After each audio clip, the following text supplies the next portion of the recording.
கர்த்தருடைய பரிசுத்த நாமத்திற்கு மகிமை உண்டாவதாக. இந்த நாளிலும் கர்த்தர் நம்மோடு பேசுகிற வார்த்தை ஆகாய் தீர்க்கதரிசியின் புஸ்தகம் 2வது அதிகாரம் 19வது வசனத்தின் பின்பகுதி. ஆகாய் 2வது அதிகாரம் 19வது வசனத்தின் பின்பகுதி. நான் இன்று முதல் உங்களை ஆசீர்வதிப்பேன். பிரியமானவர்களே, நான் இன்று முதல் உங்களை ஆசீர்வதிப்பேன் என்று கர்த்தர் சொல்லுகிறார். என்னைக்கு முதல் நம்முடைய வாழ்க்கையில் ஆசீர்வாதம் உண்டாகிறது என்று நம்ம பார்க்கும்போது பாருங்கள், வேதத்திலே இஸ்ரவேல் ஜனங்கள் எகிப்திலே இருக்கும்போது கர்த்தர் அவர்களை அந்த பார்வோனுடைய பிடியின் என்று மீட்டு கொண்டு வருகிறார்.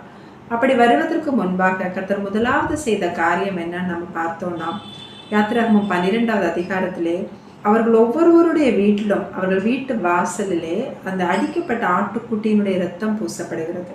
அதாவது அவர்கள் இருக்கக்கூடிய அந்த எல்லையில எந்த ஒரு தீங்கும் அழிவும் அவர்களுடைய வாசலில் உட்பிரவேசிக்காதபடிக்கு அந்த ஆட்டுக்குட்டியினுடைய இரத்தம் அந்த வாசல்ல பூசப்படுகிறது. அவர்களை சுற்றிலும் ஒரு பாதுகாப்பு வளையம் உண்டாகிறது.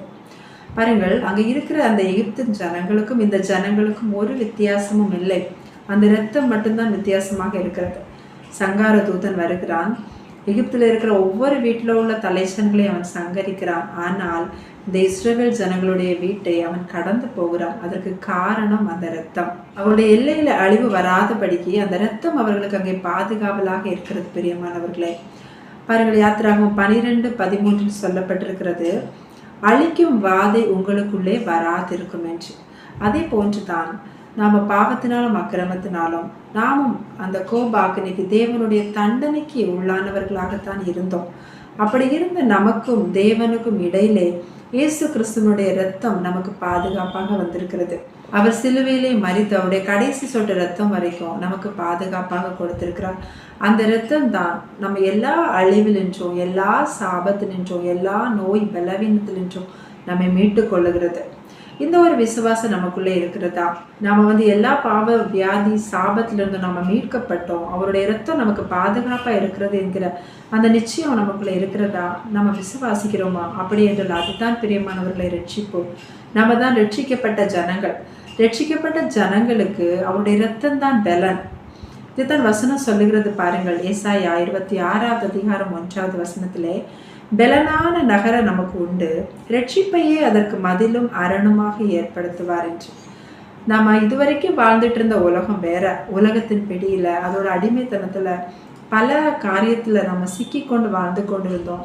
ஆனால் எப்போ அவருடைய இரத்தம் நமக்கு பாதுகாப்பாக வந்ததோ அப்பொழுது நம்ம இன்னொரு நகரத்துக்குள்ளாக நாம பிரவேசிக்கிறோம். அதுதான் பலனான நகரம். அதற்கு ரட்சிப்பு தான் மதில். அதாவது இன்னொரு உலகம், ஆவிக்குரிய உலகத்துக்குள்ளாக நாம பிரவேசிக்கிறோம். அந்த ஆவிக்குரிய ஸ்பிரிச்சுவல் வேர்ல்ட்ல பரிசுத்த ஆவியானவர் தான் நம்மை வழி நடத்துகிறார்.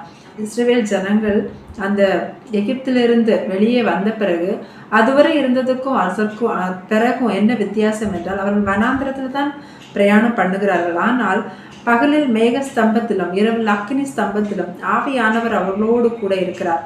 அவர்கள் போகிற இடத்துலெல்லாம் அவர்களுக்கு வழிகாட்டும்படி, அவர்களை பாதுகாக்கும்படி.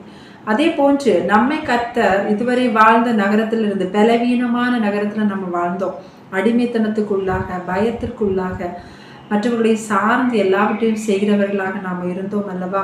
அதனின்று நம்மை பலனான நகரத்துக்குள்ள கொண்டு போயிருக்கிறாங்க. அதற்கு ரட்சிப்பு தான் மதில், ரட்சிப்பு தான் அரண்.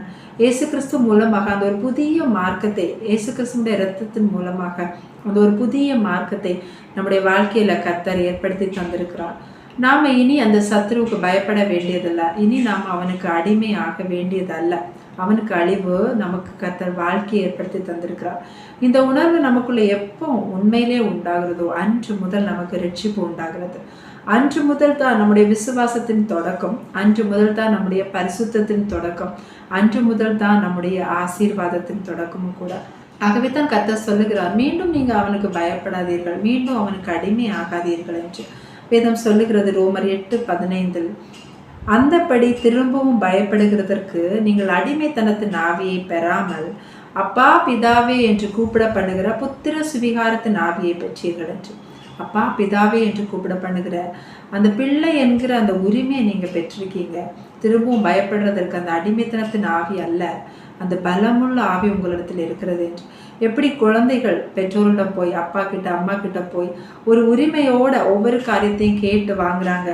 ஒவ்வொரு காரியத்தையும் கேட்டு செய்கிறாங்க, அவங்கக்கிட்ட ஆலோசனை படுறாங்க.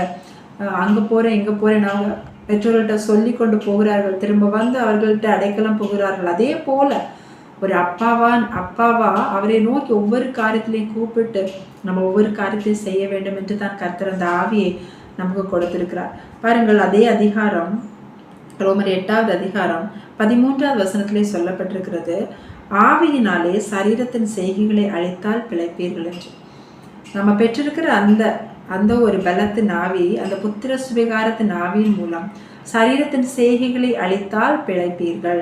நம்ம ஒவ்வொரு நாளும் உணர்வடைவோம், ஒவ்வொரு நாளும் உற்சாகம் அடைவோம், உயிர் அடைவோம். அந்த சரீரத்தின் செய்கைகளை, அதாவது இந்த பயம், அந்த அவிசுவாசம், இந்த அடிமைத்தனம், கலக்கம் எல்லாமே நம்முடைய சரீரத்தின் செய்கைகள். இந்த சரீரம் இருக்கிறது வரைக்குமே அது நமக்கு உண்டாயிக்கொண்டே இருக்கும் ஒவ்வொரு சூழ்நிலையிலும். பட் இவை எல்லாவற்றையுமே நம்ம பெற்ற ஆவியினாலே அழிக்க வேண்டும் என்று இங்கே சொல்லப்பட்டிருக்கிறது. எப்படி அழிக்க வேண்டும்?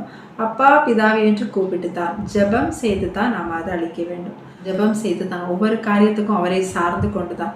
முன்னால் நம்ம பல பேர்களை சார்ந்திருப்போம். முன்னாடி நம்ம வந்த இந்த பலவீனமான நகரம், அதாவது உலக பிரகாரமான வாழ்க்கையில் நம்ம ஒவ்வொரு காரியத்துக்கும் ஒவ்வொருவரை சார்ந்திருப்போம். ஏதாவது ஒரு தேவையான ஒரு நபர் தான் நமக்கு முதல்ல நினைவு வருவாங்க.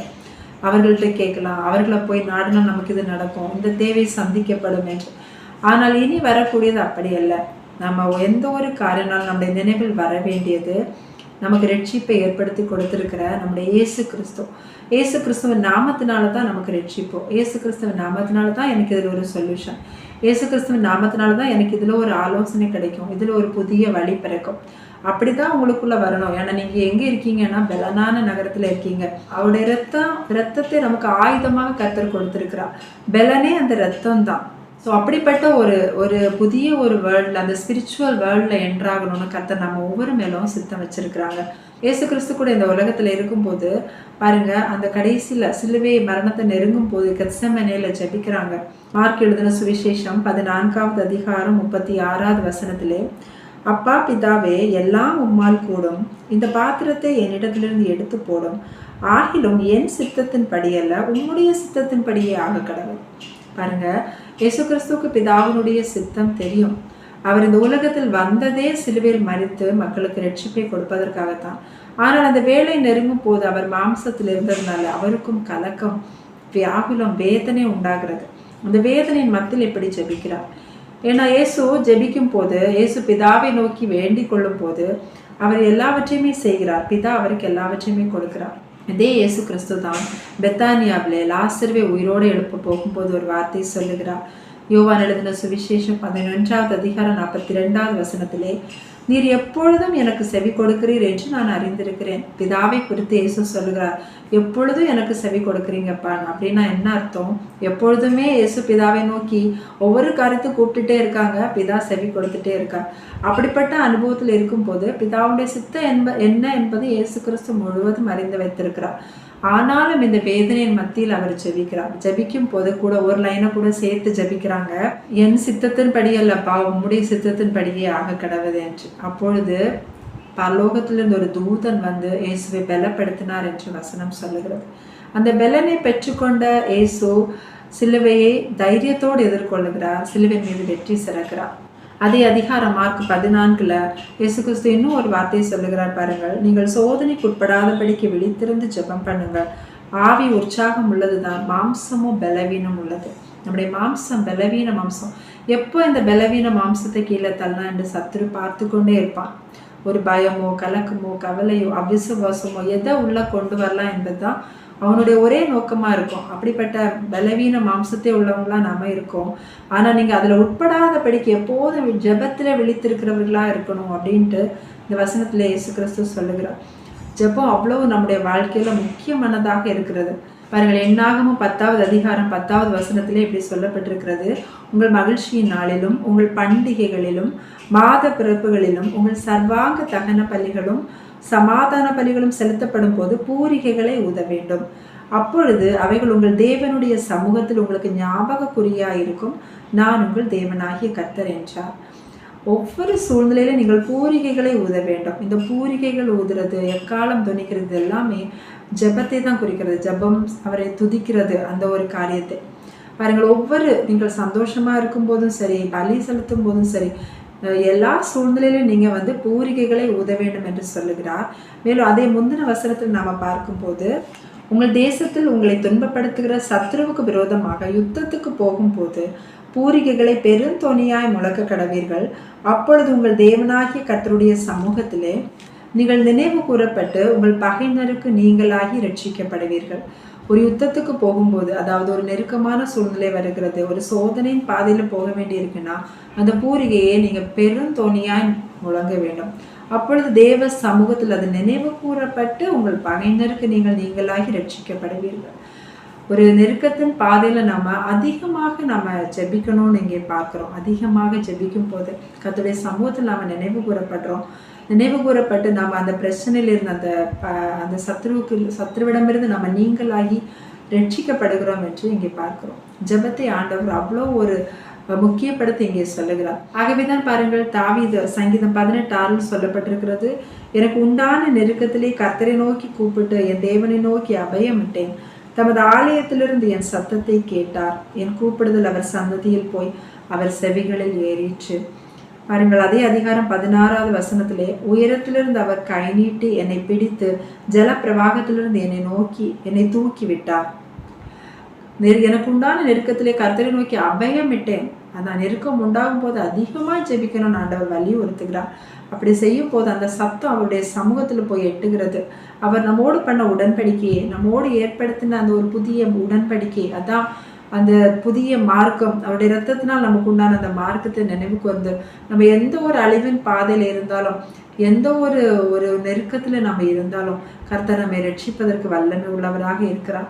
அவருடைய கிருபை நம்மை சூழ்ந்து கொள்ளும். ஆவியானவர் அவருடைய நிழலை நம்மை மறைத்து கொள்வார். அப்பொழுது நமக்குள்ளே அந்த ஒரு பலனான நகரத்துக்குள்ளே இருக்கிற அந்த உணர்வு உண்டாகும். பிரியமானவர்களே, அவருடைய இரத்தம் நமக்காக யுத்தம் செய்கிறதாக காணப்படுகிறது. ஸோ இன்னிலிருந்து ஒவ்வொரு காரியத்துக்கும் நாம் கர்த்தரை நோக்கி கூப்பிடுவோம். நம்ம ஆசீர்வாதத்தை சுதந்திரிக்கிறவர்களாக மாறுகிறோம்.